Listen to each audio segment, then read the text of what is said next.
ኪዳነ ምሕረት እናቴ። እንግዲህ እግዚአብሔር በመጽሐፍ ቅዱስ ራሱን በወፍ በዶሮ መስሎ ይናገራል። ዶሮ ጫጩቶቿን ከቅፏ በታች እንደምትሰበስብ ልሰበስባችሁ ወደድኩ ይላል። ለዚህ ነው አለቃ ኪዳነ ወልድ የተባሉ ሊቅ ምን ብለዋል? እግዚአብሔር እናትም አባትም ብቻ ሳይሆን አያታችንም ነው ይላል። ምክንያቱም ዶሮ ለጫጩት እናት ናት፣ አያት ናት። እስቲ ቀራጮቹን ልጠይቃቸው። ዶሮ ለጫጩት እናትም አያትም ናት አይደለም? ምክንያቱም እሷ እንቁላል ትወልዳለች፣ ከእንቁላሉ ይገኛል ጫጩቱ። እና እግዚአብሔር እንደ መሬት እንደ እንቁላል ማለት ነው መሬትን ፈጠረ፣ ከመሬት ደግሞ ሰውን ፈጠረ። ስለዚህ እናትም አባትም አያትም ነው። ለዚህ ነው ራሱን በወፍ የሚመስለው ይላል። ሰጎኑ እግዚአብሔርን፣ እንቁላሉ እና በእንቁላል ውስጥ ያለ ነው ደግሞ እኛ ምዕመናንን ይወክላል። እና ያለማቋረጥ የሚያይበት ቦታ ስለሆነ ቤተ መቅደሱ ምን ይባላል? የእግዚአብሔር ፊት ይባላል። አንድ ሰው ሲጸልይ በእግዚአብሔር ፊት ቆሟል፣ ቅድመ እግዚአብሔር ማለት ነው። የእግዚአብሔር ፊት የሚለውን ሌላውንም ትርጉም ከዚህ በኋላ የምናያለን። እነ ቅዱስ ገብርኤል እኔ በእግዚአብሔር ፊት የምቆመው ገብርኤል ነኝ ይሉናል ገና በዚሁ በሉቃስ ወንጌል ላይ። እና በእግዚአብሔር ፊት ያገለግል ነበረ። በእግዚአብሔር ፊት ማገልገል ብቻ አይደለም፣ ባለፈው እንዳየነው በእግዚአብሔር ፊት ጻድቃን ነበሩ። ጻድቅ ሆኖ በእግዚአብሔር ፊት አሁን ደግሞ ዘካርያስ ጻድቅ የሆነለትን አምላክ ያገለግለው ነበር በፊቱ ይላል። ቀጣዩ ነጥብ ዕጣ ደረሰበት ይላል። ወደ ጌታ መቅደስ ገብቶ ለማይጠንት ዕጣ ደረሰበት ይላል። እዚሁ ላይ ዕጣንም ማንሳት አለብን። ዕጣ በመጽሐፍ ቅዱስ ትልቅ ቦታ አለው። ዕጣ አውጥቶ መወሰን የመጽሐፍ ቅዱስ ሐሳብ ነው። አንዳንድ ጊዜ በሕይወታችን ለመወሰን አንድ መንትያ ሐሳብ ውስጥ የምንገባበት ጊዜ አለ። ይሄን ላድርግ ወይስ ይሄን ላድርግ? እንደዚህ አይነት ሁኔታ ላይ ዕጣው ጸሎት አድርጎ እግዚአብሔሩ አንተ ወስን ብሎ ዕጣ በመጣል ውሳኔውን ለፈጣሪ መስጠት ይቻላል። እግዚአብሔርም ይወስናል ገብቶ። ይህን በትክክል እናምናለን። አንዳንድ ጊዜ እኛ ዕጣ እናወጣና እስቲ ይሄ ነገር ይሁን ወይስ ይሄ ነገር ይሁን እንላለን። ከሁለቱ ግን እኛ የምንፈልገው አንዱን ይሆናል። ዕጣውን ካወጣን በኋላ ግን ዕጣው እንደምንፈልገው ካልሆነ እስቲ ለሁለተኛ ጊዜ ደግሞ ልሞክረው፣ ለሶስተኛ ደግሞ ብለን ሌላ እድል እንሰጣለን እኛ የምንፈልገው እንዲሆን ማለት።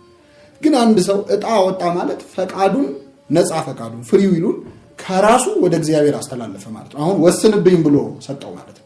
መጽሐፈ ምሳሌ ምዕራፍ 16 ከቁጥር 33 ዕጣ በጉያ ይጣላል፣ መደቧ ግን ከእግዚአብሔር ዘንድ ነው። ስለዚህ የሚመድበው ዕጣው እንዲህ ይሁን የሚለው እግዚአብሔር ነው። በቀጥታ እግዚአብሔር በእኛ ህይወት እንዲወስን ነፃነታችንን አይነካም። እግዚአብሔር እንዲሁን አይልም፣ አያስገድድም።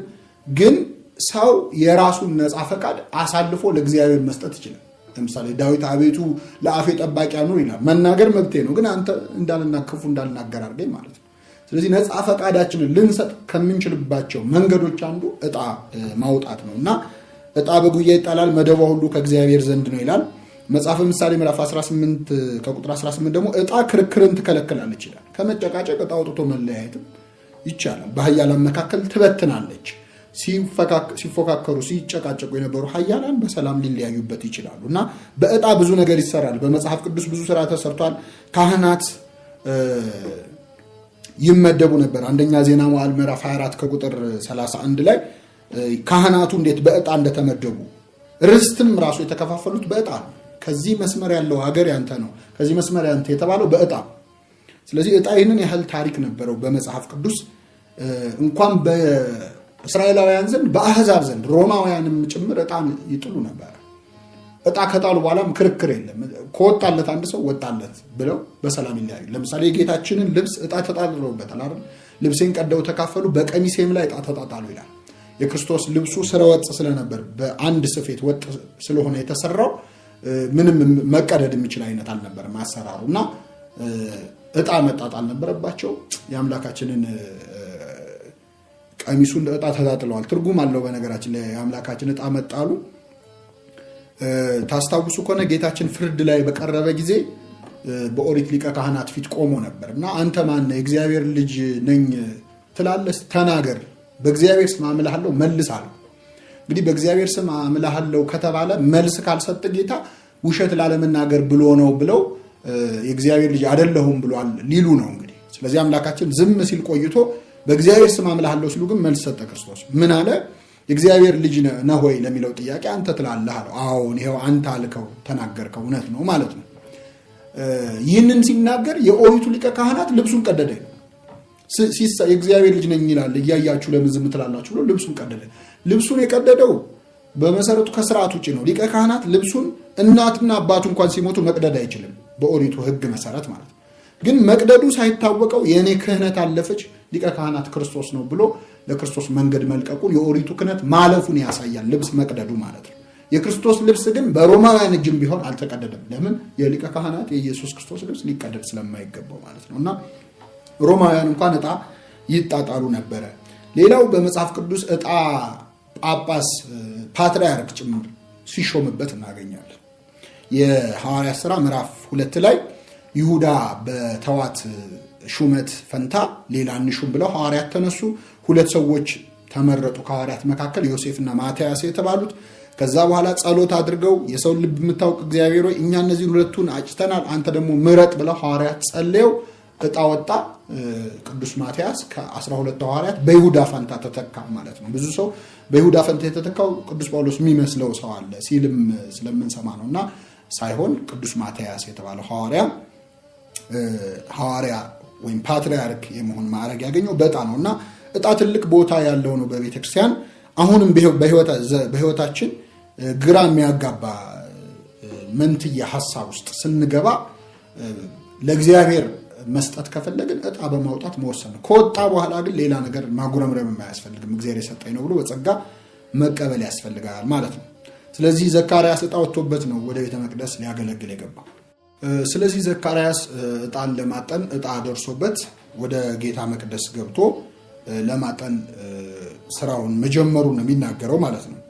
እንግዲህ ዕጣ ይህንን ከመሰለ ዕጣን ደግሞ ምን እንደሆነ ባጭሩ እንመለከታለን። እግዚአብሔር ለሙሴ የዕጣን መሰዊያ እንዲሰራ በቤተ መቅደሱ ከመጋረጃው አጠገብ እንዲያስቀምጥ አድርጎት ነበር። ስለዚህ ዕጣን እንዲታጠን የፈቀደው ራሱ እግዚአብሔር።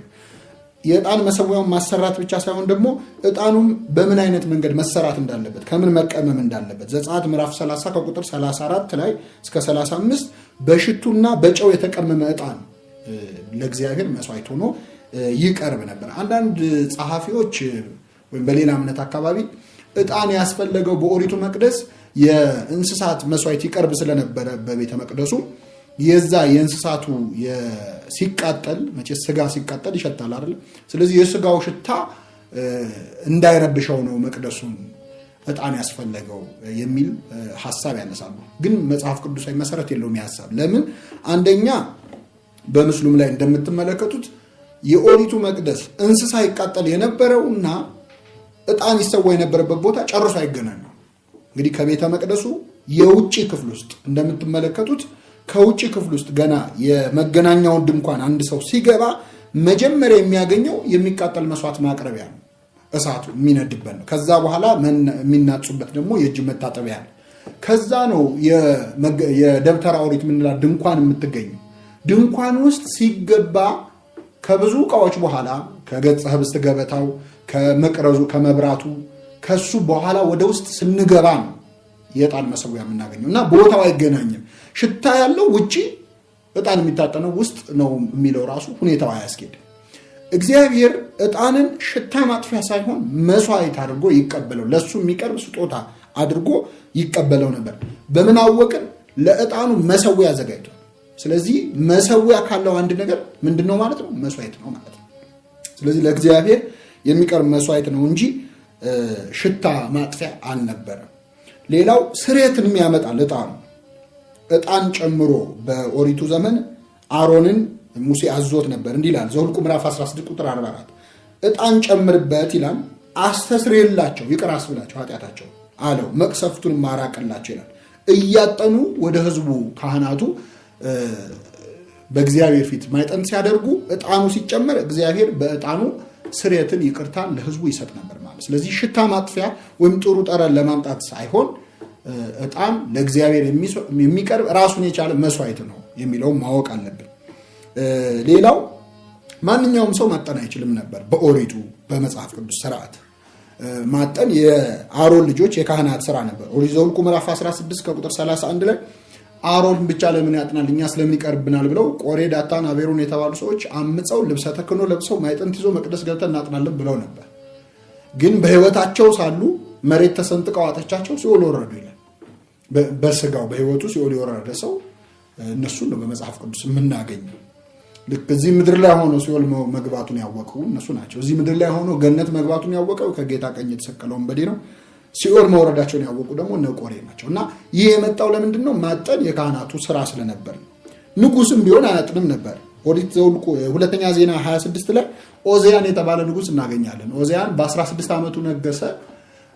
ልክ እንደነገሰ እግዚአብሔር ድል ሰጠው፣ ጠላቶቹን አጠፋ። በዚህ ምክንያት ልቡ እየታበየ በራሱ እየኮራ መጣ። በኋላ ካህናቱ የሚለብሱትን ልብስ ሲያይ ያምረው ነበር። እንግዲህ ካህኑ በጣም ያማረ ልብስ ነበር የሚለብሰው። እዚህ ላይ ኡሪምና ቱሚም የሚባሉ የ12 የእስራኤል ነገድ ስማቸው ያለበት ያደርግ ነበር። አለባበሱ ሊቀ ካህናቱ ያምር ነበር እና ከኔ በላይ ለምን ይለብሳሉ እያለ ያዝን ነበር። ካህናት ከለብሱ ጽድቅ ይላል፣ ካህናት ጽድቅን ይለብሳሉ ይላል እና እንዲህ ያለውን ክብር ለካህናት ይገባል ይሉታል። ትእዛዝ የማይሆን ነገር ፍርድ ሲፈርድ ደግሞ ለምን ትፈርዳለህ ሲሉት እናንተ ምን ይመለከታችኋል ሲል ከንጉስ ስልጣን የካህናት ስልጣን ይበልጣል ይላሉ። እውነት ነው፣ ካህን ከንጉስ ይበልጣል። ንጉስ በስጋ እንጂ በነፍስ አይፈርድም አያዝም። ካህናት ግን በስጋም በነፍስም እንዲህ ያሉ መልስ ሲሰጡ መጨረሻ እኔም እኮ በእናቴ በኩል የአሮን ነገድ ነኝ አለ። ባለፈው ክፍለ ጊዜ ክህነት በእናት በኩል አይወርድም ነበር በኦሪቱ ሕግ ብለናል እና ተደፋፍሮ መቅደስ ገብቶ ለማጠን ሞከረ። በግንባሩ ላይ ለምጽ አወጣበት እግዚአብሔር ይላል። ከዛ እንግዲህ ለምጽ ዛሬ ከማንኛውም የቆዳ ዲዞርደር አንዱ ነው። የዛኔ ግን እግዚአብሔር መቅሰፍቱን ከሚያሳይበት ምልክት አንዱ ስለነበር ልክ ለምጹ ግንባሩ ላይ ሲሆን አስወጡት። እንኳን መቅደስ ኢየሩሳሌም አይገባም ለምጽ ያለው ሰው። በህይወቱ ሳለ ልጁ ነገሰ፣ እሱ እንደሞተ ተቆጠረ። ስለዚህ ማይጠንት ለማጠን መሞከሩ ነው ትልቁ ድፍረት። እሱን እንዲህ ሲያደርግ እያየው ደግሞ ያልገሰጸው ኢሳይያስ የተባለው ነብይ እዛ ቆሞ ስለነበር ለምን ዝም አልከው ብሎ እሱ ላይ ግንባሩ ላይ የወጣውን ለምጽ የኢሳይያስ ከንፈሩ ላይ ደግሞ አወጣበት እና ኢሳይያስ 6 ላይ ኦዚያን ሲሞት ነው እግዚአብሔር ኢሳይያስን አናገረው። አንተ ንጉሱን ፈርተህ ሳትገስጸው ቀረህ፣ እኔ ግን በዙፋኔ ያለው ሲል እግዚአብሔር እንደ ንጉስ ሆኖ ታየው። ስለዚህ ይህን ያህል ማይጠንት ማጠን ክህነት ይፈልጋል ማለት። ስለዚህ ይህ የኦሪቱ ነው። በአዲስ ኪዳንም በእኛ ቤተክርስቲያን ስርዓት ምዕመናን ማይጠንት ማድረግ አይችሉም፣ ዲያቆናትም ጭምር አይችሉም። ካህናት ናቸው። ጸሎተ ዕጣን ያደርጋሉ። መጀመሪያ ዕጣኑ ላይ ጸሎት ይጸለያል። እግዚአብሔር አብ፣ እግዚአብሔር ወልድ፣ እግዚአብሔር መንፈስ ቅዱስ ይህንን መብራት ይህንን ዕጣን ተቀበል ብለው ጸሎት አድርገው መጀመሪያ ጸሎተ ዕጣን አድርሰው ከዛ በኋላ ነው ማይጠንት የሚደረግ።